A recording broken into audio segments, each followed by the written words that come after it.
When I say that I am from Mongolia, some of my foreign friends initially asked me whether I went to school on a horse. Well, not exactly. Mongolia today is a much more urbanized country. Less than 1/3 of the population now live as nomadic herders. I myself grew up as a herder kid, just 20 kilometers south of the current border between Mongolia and Russia. My ancestors lived in harmony with nature for many, many centuries. My grandparents even fondly recall an incident where an 8-year-old me and a baby calf got lost right in the middle of a grass field when we both decided to take an afternoon nap. It's funny, right? But about 15 years ago, I started to see the changes that were happening right before my eyes as my homeland, one of the most remote countries of Earth, began to succumb to the devastating effects of climate change.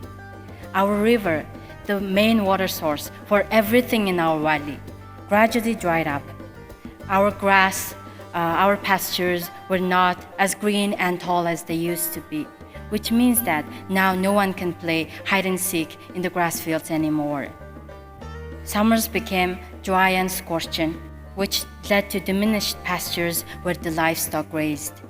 In turn, both newborn animals from the previous spring and older animals suffered great losses.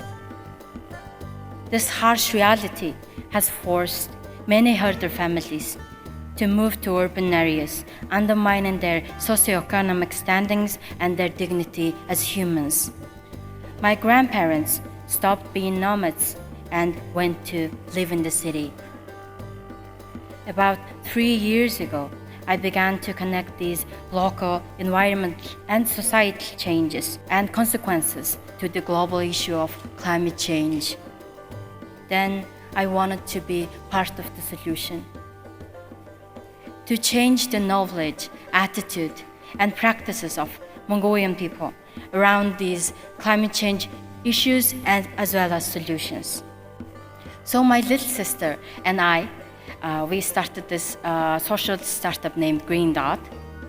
At Green Dot, we initially focused on informing Mongolian youth about the current state of climate change.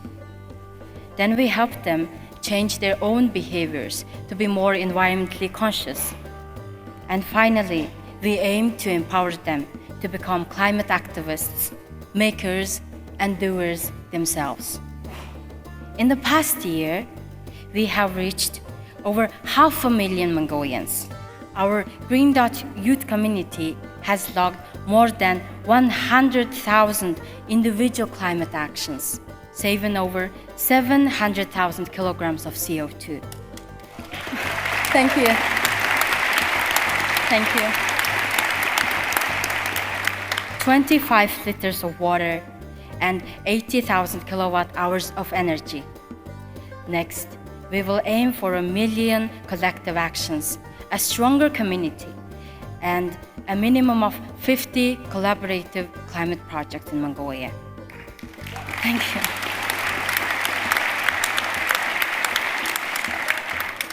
Through my initiative Green Dot, I am playing my part in educating the next generation of Mongolians to lead sustainable lives.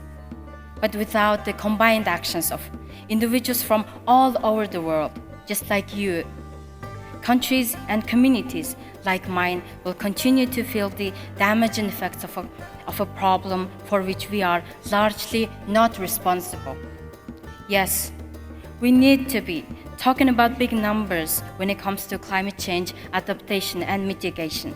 But we also need to remember the human stories, like that of my grandparents who had to abandon their nomadic traditions. Irresponsible stewardship of the planet's resources by big polluting nations is wrecking the climate. But my country, Mongolia, with its vast lands and small population, has emitted only 0.05% of global cumulative greenhouse gas emissions.